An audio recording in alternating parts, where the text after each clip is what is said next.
You could leave a hillside to naturally turn into a food forest or a forest, but that would take 100 or so years to do naturally. With syntropic agroforestry, we can accelerate that in a natural way by engaging our capability for knowledge, our capability to gain the skills, to transform and work with that natural drive of nature to actually bring it into its highest state, into its fullest expression of potential that it has much faster when we see ourselves as a positive member of this ecosystem.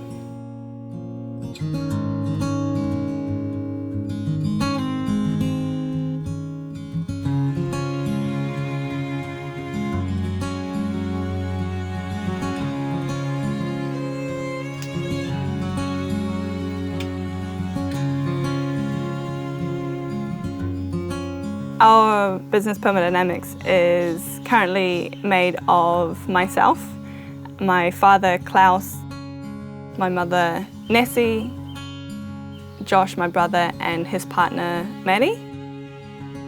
Permadynamics is our family business name, and it's derived from our practice, which is emergence of permaculture and succession dynamics, which is one of the core founding principles of syntropic agroforestry.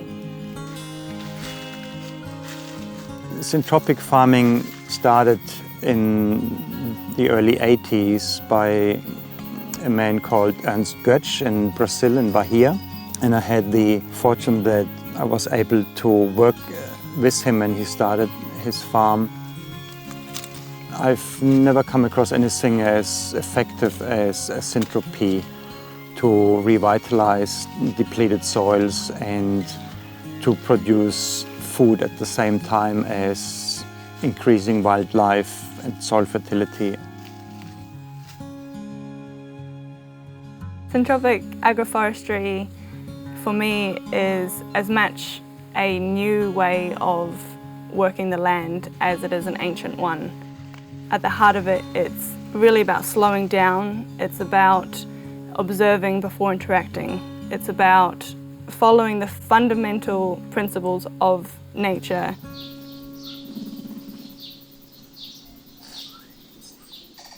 In Syntropy, we are always striving to optimize life processes. That's what Syntropy is largely about.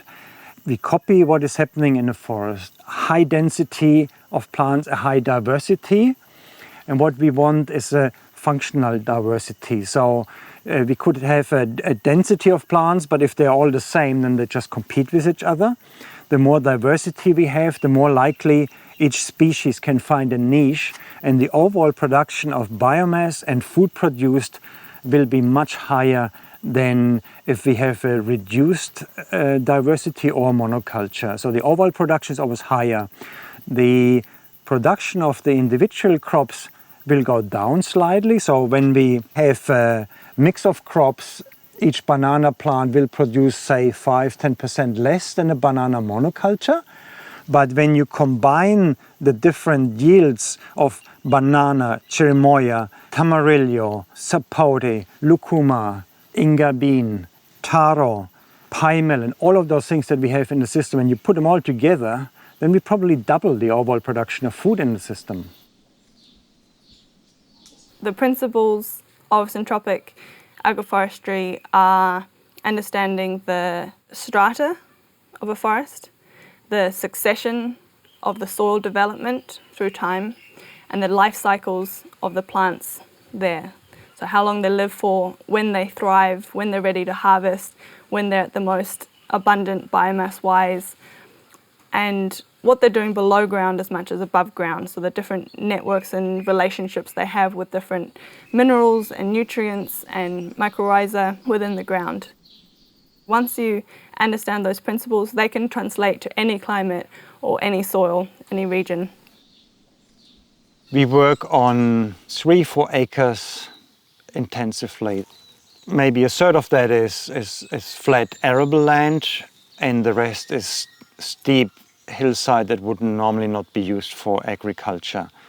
Now on this slope here, after it was taken out of sheep farming 30 years ago, where it was just bare kikuyu, previous owners here planted windbreaks of cypresses and eucalypts and wattles.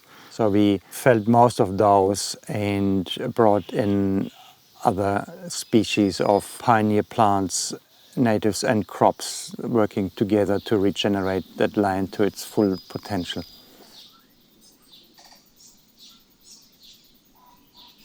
So the support species we select, that can be a mix of native plants and exotic plants. Whatever plant thrives here and does exceptionally well and handles heavy pruning, frequent pruning, several prunings per year, those are the plants we're looking for. Our crop plants, some of them can handle it too, but then we lose the crop. So these helper plants, they provide the organic matter that we need as a carpet to stop the soil from drying out and also to feed the microorganisms in the soil.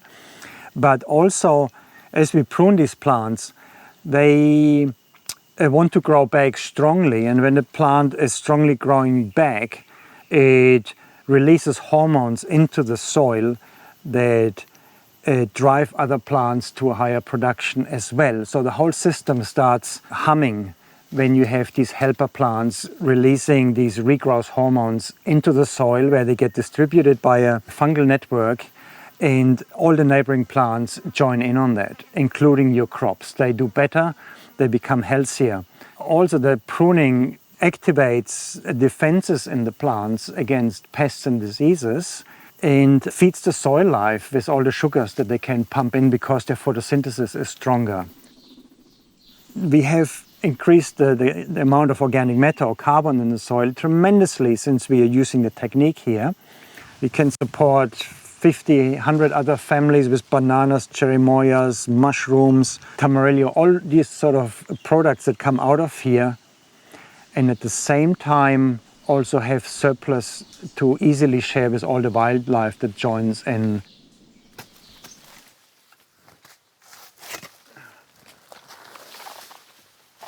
So here some possum got a bit of it already. So we're gonna eat some banana finished possum soon. And yeah, so that's a medium-sized bunch. This one here probably has a street value of $40, $50.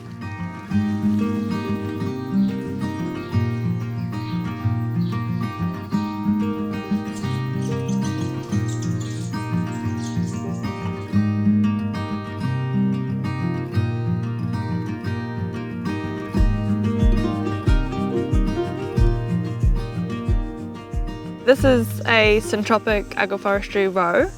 Basically, the method of growing that we're using here is trying to stack as many yields from one area as possible, so designing through time and space.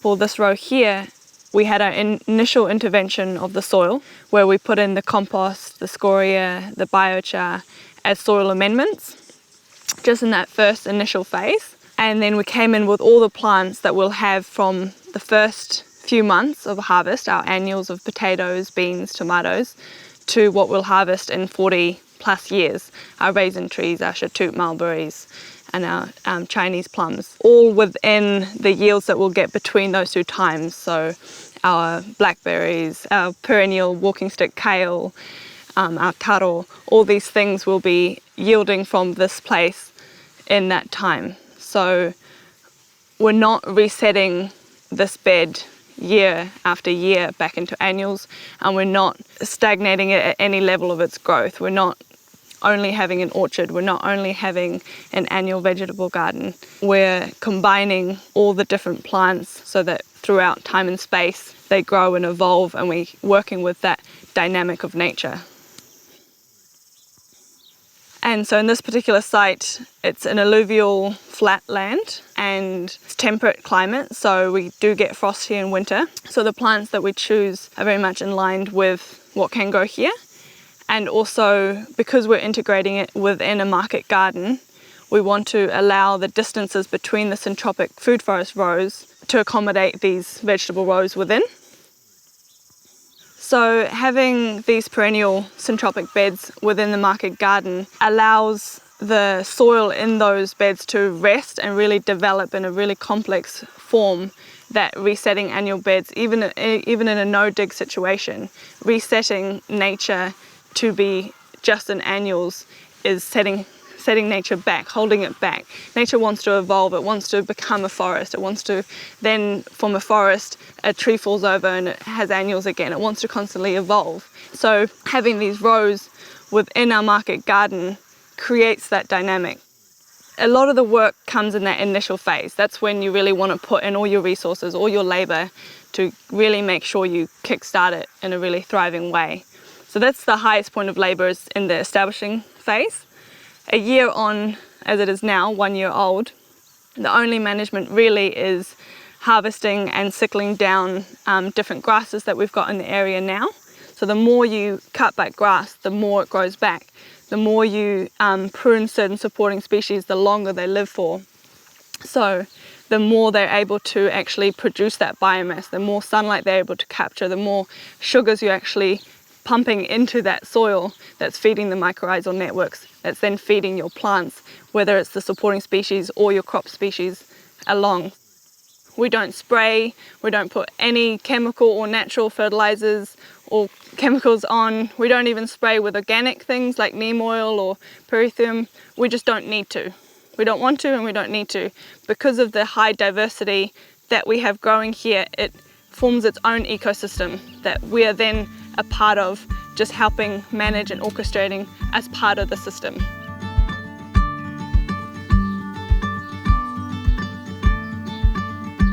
Our food forest here is on marginal land, so usually it would be only used for sheep, pine plantations or conservation projects. But it can produce food, and we supply our own family with all the food we need. We supply 100 other families with food on the market, and at the same time we are growing a native forest in amongst here. We are here in one of our nicest parts of the food forest. It's on a north-facing slope. The sun is beaming down, but it is just fresh and relaxing in here. It's just perfect working environment. And I'm sitting here under a bunch of bananas ready to harvest. There are other crops that are developing and will be producing soon, or this macadamia that is already producing. Underneath is a cherimoya, some tamarillos here and there.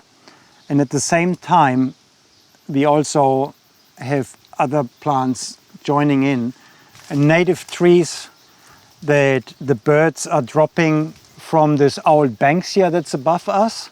So we have a karo, we got kava, we got matipo, koi. Our role in this one here is mainly being a partner, just joining in on that succession development, on that dynamic, being part of that dynamic. So I don't like to see myself as a steward of the land, more like a partner in the development of the highest expression of life that we can see in this particular spot. It is, of course, a fairly labor-intense system, and a great part of the labor consists of sitting around in the food forest and observing and listening to the birds and having a good time. That takes up a lot of our work time. So it is just a very enjoyable work life. I enjoy the variety. I enjoy that there's never a boring moment on the farm. It's always different. And that's much due to it not only being a syntropic agroforestry farm, that's where the other element of our farm, which is the permaculture side, comes through. We have goats, we make sauerkraut, we have a market garden, we ride horses, we do earth building. We have such a variety of occupations within our business that in the end it's not a job, it's a livelihood, it's a lifestyle. And that's really important to bring that spark of life back into our souls. This area here was already a food forest that had a few mistakes. We always make mistakes, but we try to make better and better mistakes. And in some ways it was so bad that we wanted to reset and restart it. including more diversity and density than we had before in terms of trees. So we are resetting the system here, or we did that half a year ago in winter. And as we opened up the eucalypt canopy and we cut back the Tithonia, there was a lot of light. And we came in planting some potatoes as an experiment. So now we're going to see what happened to them, yeah? And at the same time, as we do in Syntropy, the weeding is the harvesting. So now we do the weeding or the pruning, and at the same time we see what we can get as a harvest, as a bonus, right? So Frida, let's go in and cut some back and see what the potatoes are doing.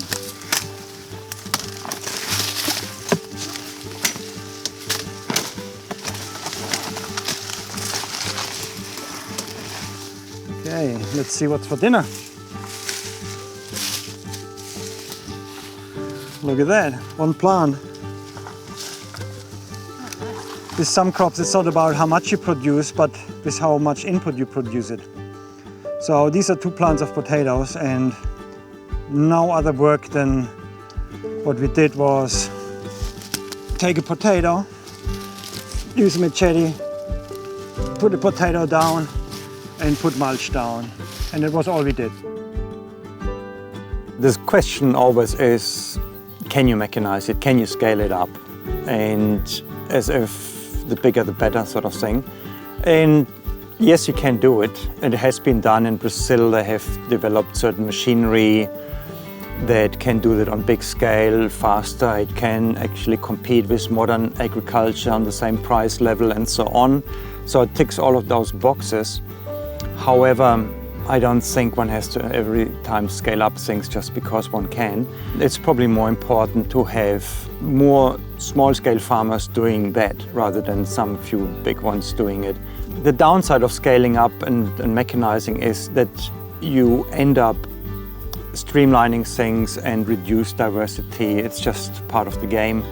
And personally, I would miss the diversity. I love the crazy diversity that we have here.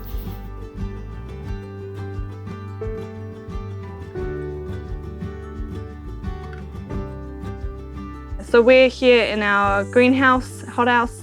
It's our tropical environment. We're creating a microclimate environment that mimics that of a tropical region.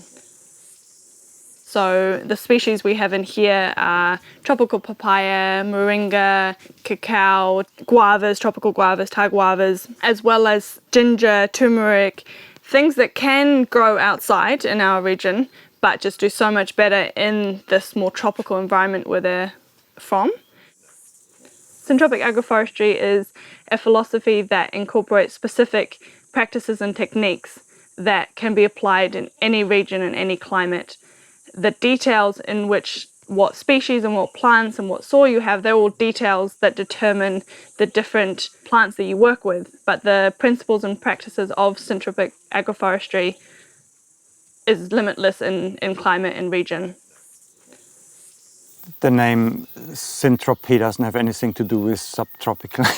It works in any climate zone. It's using the natural laws of succession, plant communities following each other, building up microbial communities below soil surface.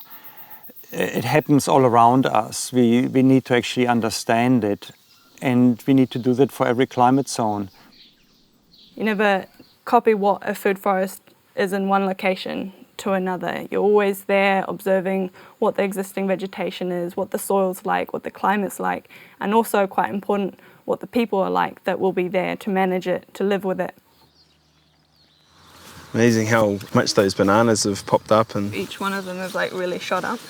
yeah.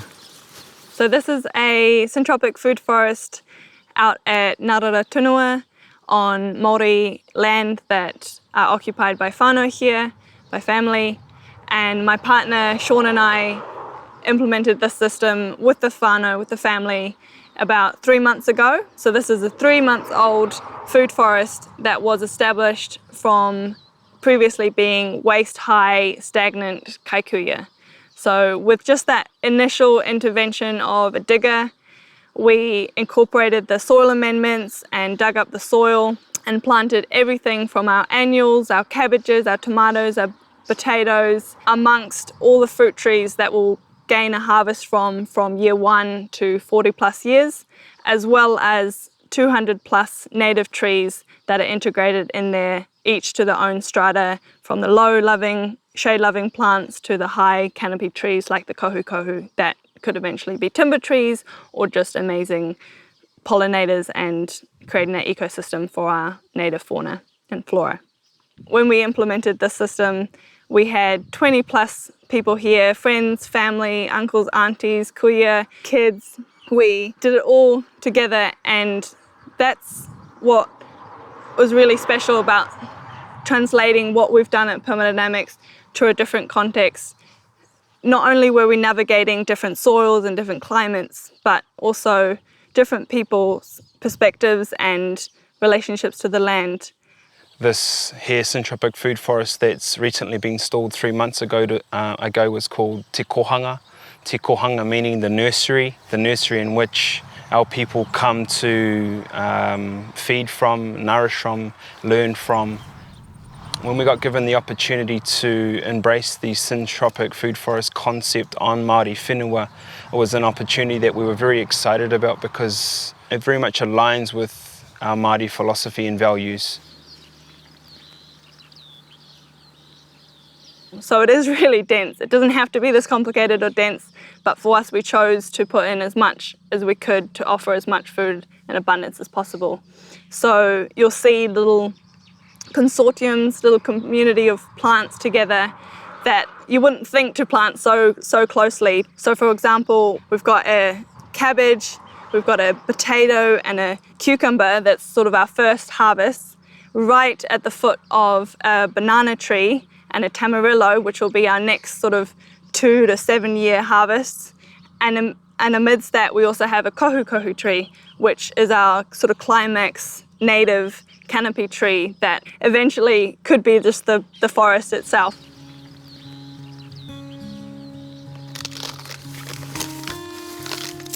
Yummy. Nice little harvest. Yeah. So we need to actually train people up fast in that technique and do it on all scales possible, in all sort of variations, with livestock, without livestock. You can turn degraded wasteland around in very short time, and we have produced huge amounts of wastelands all over the world. That's what we have been really good at. And our responsibility now is to turn exactly those wastelands back into thriving food forests, and syntropy is just the best technique for doing that. And what we need for that is people, and we have a lot of people. And it's a great way to get connected to an ecosystem and feel part of it. We really see syntropy as a way of creating a positive story around humans' role in our ecosystem, and I think that can do a lot to how we then relate to nature as one with nature and not separate to nature. We can create human inclusive ecosystems that we can be a part of.